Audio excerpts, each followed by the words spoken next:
The Manuscript of Sir Charles, based on The Hound of the Baskervilles by Sir Arthur Conan Doyle, 1902.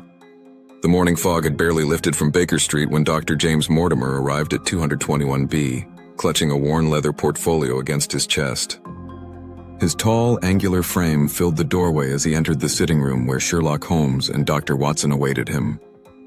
"Gentlemen," Mortimer began, his voice betraying nervous energy, "I come to you with a most extraordinary case, one that challenges the boundaries between the natural and supernatural worlds." Holmes leaned back in his chair, fingers steepled, his keen gray eyes analyzing every detail of their visitor. Watson settled into his position, notebook ready. Dr. Mortimer's medical training was evident in his methodical approach, yet something in his manner suggested he had encountered forces beyond professional understanding. His hands trembled as he opened the portfolio and withdrew an ancient manuscript, its yellowed pages crackling with age. "This document," he said, placing it on the table, "has been in the Baskerville family for generations. It tells a tale so fantastic I would have dismissed it as folklore were it not for Sir Charles Baskerville's recent death." The manuscript bore signs of great antiquity, thick, coarse paper with ink faded to brown, written in the elaborate script of an earlier era.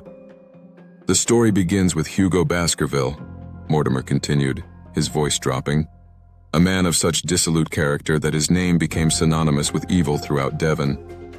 This was during the Great Rebellion." Holmes listened intently, his eyes never leaving Mortimer's face, reading the subtle expressions that often revealed more than words. "Hugo Baskerville," Mortimer read, "was given to every form of wickedness. He pursued a young maiden, a yeoman's daughter, with such relentless determination that she and her father were forced to hide her away. The tale unfolded of obsession and supernatural retribution. Hugo had discovered the girl's hiding place and, in his drunken rage at her rejection, had committed acts so vile that even his dissolute companions were horrified. The young woman had fled across the moor in terror, pursued by Hugo and his hounds in a hunt that would end in tragedy.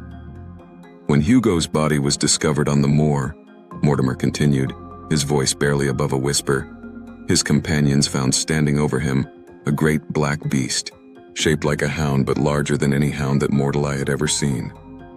The creature's eyes glowed with an unnatural fire, and its breath came in clouds of sulfurous vapor. Watson found himself drawn into the ancient narrative despite his rational mind's resistance.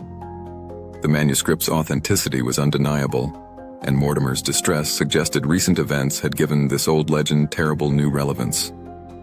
From that day forward, the Baskerville family has been cursed," Mortimer read.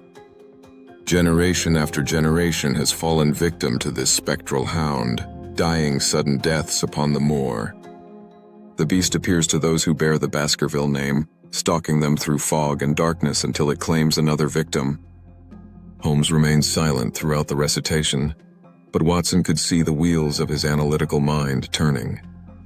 The great detective had encountered many cases that initially appeared supernatural, only to reveal perfectly rational explanations upon closer examination.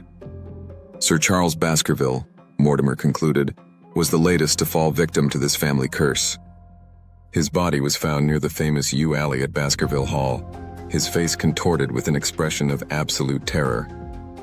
The official cause of death was heart failure, but the circumstances... He trailed off, unable to continue. The room fell silent as the implications of the story settled upon them. Here was a case that combined ancient legend with modern tragedy, challenging everything they thought they understood about the rational world.